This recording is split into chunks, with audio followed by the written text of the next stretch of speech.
Hey,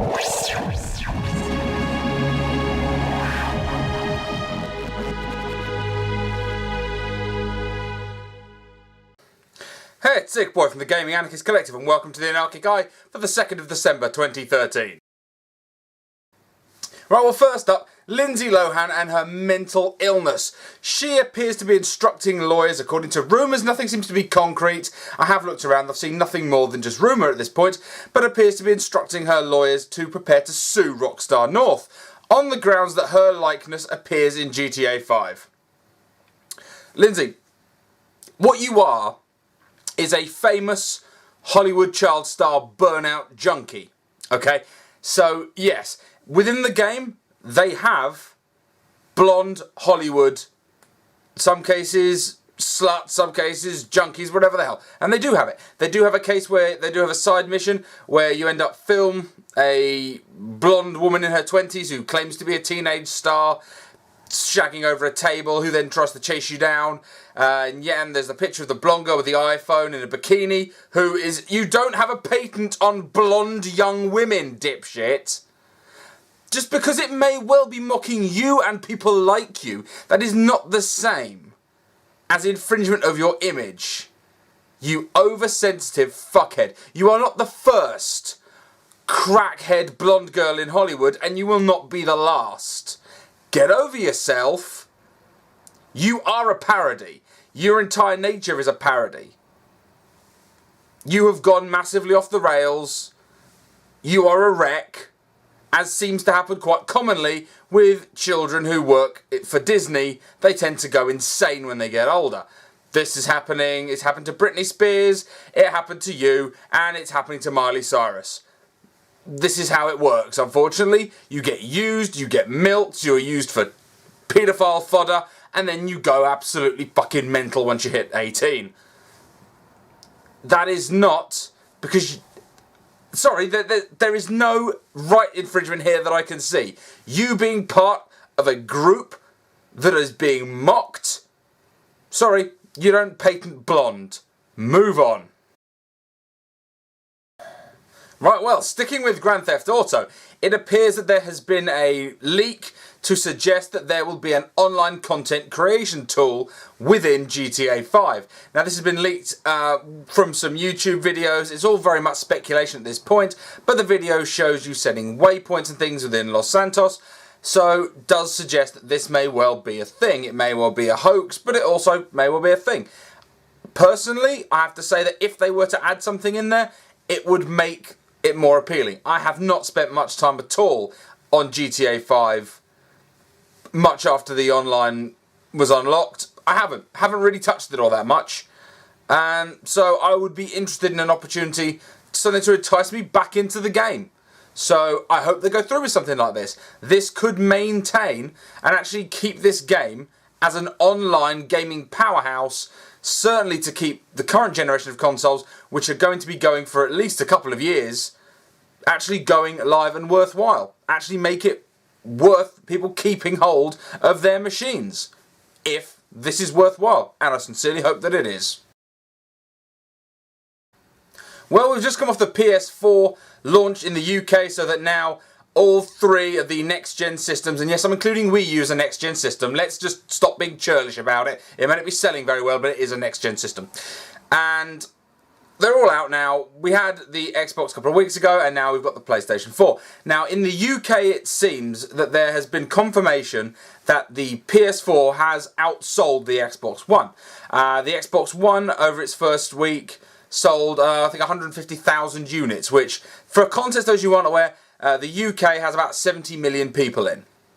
Okay, just so you can have a concept of the scale of these sales. And with the PS4, it has sold over 250,000. So that has certainly outselling the Xbox One in the UK. It is also, as I mentioned the other day, as the Xbox One has, the PS4 has now also outsold the Wii U in its life over its first week of release in the UK. And that trend also follows globally. So there we are. That's everything. Now these numbers are overstated by people and they're used in slanging matches. Let me make this perfectly clear. You do not know who won a generation. Okay? Pick what you like. Pick all three. Pick two. Pick one. Pick none. Stick with PC. Do whatever the hell you want. But you do not know the figures until the numbers are in. As of right now, it appears that the PlayStation 4 is the best-selling model out of the three. You do not know what will happen in the life cycle of these machines. There is no winning. Pick what you want and that's best for you and you win. We can all fucking win. You don't have to be a dick about it. But the sales are the sales. Now, there is a bit of confusion because with regards to the Black Friday, for those who aren't American, that's basically at Thanksgiving. On the Friday, there's a big shopping sale. It basically kicks off all the Christmas shopping. It seems to be that Thanksgiving used to be its own thing. Now it appears to be Christmas Mark 1. You have your meal and everything, then you all rush off to the shops. Which is a bit weird, really, considering the whole time is about reflection and togetherness, and it's now becoming the Christmas shopping season begins. But, you know, that's how it goes. And in fact, I remember when I was living in there, it's the same happens here. Really, you don't even get to Halloween before all the Christmas shit starts coming out, which is just, frankly, it's a bit fucking insane. But anyway, with regards to the Black Friday sales, the Xbox One was outselling the PS4 in the Black Friday sales. Now, I don't know whether that's because the Xbox One release was closer to Black Friday, people were holding off, whereas, of course, the PlayStation 4 was earlier. We don't know how that affects the total units. Like I said, it is too early to tell. So, I would, for the most part, try and ignore these stories, because it's mostly just one-upmanship and bullshit. The facts are the facts. The PS4 has proved to be the best-selling launch hardware gaming in history in the UK. It is the fastest selling console in the UK. And if the PS4 outsold the Xbox One in launch, which it seems to have done in the US, then the same would count for the US as well. So we'll see what happens in the long run. We'll see how policies roll. We'll see what games come out, how exclusives are, how stable the hardware is, what kind of SKUs they bring out, and we'll see over the years how this actually pans out for the gamer. Well, in what may be the best or absolutely dumbest thing I have ever heard, Amazon has announced that in the US, starting in 2015, they will deploy drones to deliver packages. Now, the concept being that they'll have these unmanned drones. They will pick up the machines literally from the packing, which I don't know whether it's automated in Amazon, actually, I'm not sure. But if the whole thing is automated, it's a fairly interesting technological advance, that they will have the items picked from the warehouse, packed, and then your little flying drone picks it up and flies it to your home.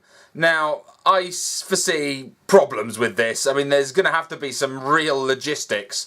For starters, what's to stop someone shooting the fucker down and stealing the parcel? Secondly, what's to stop someone catching it in a pool skimmer? These things are hardly heavyweight. And, you know, and also what happens with failed deliveries? How long does it hover outside your house for? You know, this whole thing seems a bit pie in the sky, and it may well come to fruition, and it may well work. But right now, the whole thing sounds fucking mental. I mean, when you consider, outside of the US, when you think of drones, you think of bombing villages and burning children, because that's what we think of when it comes to unmanned drones. We pretty much think of atrocities in the name of war on terror. That's how it tends to go, and the idea of your Amazon parcels and your Blu-rays delivered through it is a bit fucking weird. I don't know how they're going to clear that, certainly in areas where there may well be airspace issues. If you live within a flight path, if you live in a rural area, maybe it's a sensible option. Built up cities, this seems a bit weird, and it is. It may well be the future. It may well work. However, I can imagine in practice this having so many goddamn problems. I mean, for starters, I just generally imagine a load of people with net guns just taking down drones and robbing the parcels. Because who's going to stop them? What are they going to do? Have armed guards for the drones? Then have a van with a courier? There's a fully unmanned system. You're going to have to make it incredibly robust. And you're going to have to expect a great deal of lost material. What are you going to do? Rely on Google Earth to map out everywhere you're going? I don't know what the plan is. I don't know whether you're going to have couriers flying these around or whether it's going to be purely automatic. The whole thing seems fucking bewildering. But if, you know, this is the future. This may well be the future. And if it works, it's an exciting thing. But Really? I mean, right now, I don't trust human beings delivering shit to my door. I have no inclination to trust an unmanned drone not to fly straight into the rose bushes. That's just me. But, you know, we'll see what happens. Well, it seems to be highly likely that the long-awaited Just Cause 2 multiplayer mod will be released on PC before the end of the year. Now, Just Cause 2 is a monster of a fun game. Brilliant open world, just great fun single player. And it's been doing multiplayer betas for a while. It's got lots and lots of active modding community. It's a lot of fun. The single player campaign could get a little bit samey, but with regards to the freedom and the stuff, that it's just a great sandbox. So the idea of a 600 player online game for Just Cause 2 could well be one of the most exciting things to happen with regards to PC gaming in quite some time, frankly. I am really excited to see how this goes. Now, this is potentially going to be released, they say 2013, so sometime in the next few weeks, and it'll be on Steam with full community support. And right now, Just Cause 2, I don't know whether it's expired yet, but if you haven't got it, it's like £1.20 or something. It's really cheap right now. I'm not sure whether the daily deal price has passed on Steam, but you could pick this game up for a couple of pounds. And I don't know whether this multiplayer is going to be a paid add-on or whether it's going to be freeware with the purchase of the game. But the idea of a 600-player deathmatch in a sandbox, the quality of Just Cause 2, frankly, leaves me pretty damn excited. Well, Ubisoft appear to have some kind of issue with their programming of Assassin's Creed 4 with regards to integration into their Uplay service. I presume it actually should be called Uplay service, but that's by the by. Now, the issue coming from the fact that if you have more than 100 friends on your contact list, and that includes next to Xbox One and PS4 have been having this issue. Now, if you have over 100 contacts, you will find that you can't connect to Uplay and you can't download the passport. This is a little while ago I reported that they put in this pre-order bonus. Well, it was an online pass in order to unlock the modes, and it was tied into the Uplay passport. They then apologised and withdrew that, saying we'll withdraw the cost. But the problem being that you can't actually connect to Uplay if you have over 100 friends on your list. And this is a bit of a problem, and it seems to be geared around the fact that given it's a multi-plat release, they've gone for the lowest power machine that is being released on, that being the Xbox 360. It seems that they've designed the software and the architecture around the 360 and then upscaled it as appropriate for the other machines. So this is something that Ubisoft really need to look at and sort the hell out, because this isn't on. You can't be doing this. You can't be releasing games cross-platform and not actually consider that people can't actually use the system. The thing, and this online pass thing was a problem for you in the first place, to the point where you dropped the online pass completely and apologised to your fans. Okay, so you should really be fixing this, because this is just fucking dumb that you can't access your Uplay passport, you can't access Uplay if you've got more than 100 friends on your list. That's just dumb shit, and you really need to fix it. Anyway, guys, you'll be looking through the 2020 vision of the Anarchic. Thanks a lot for watching. I'll catch you guys later.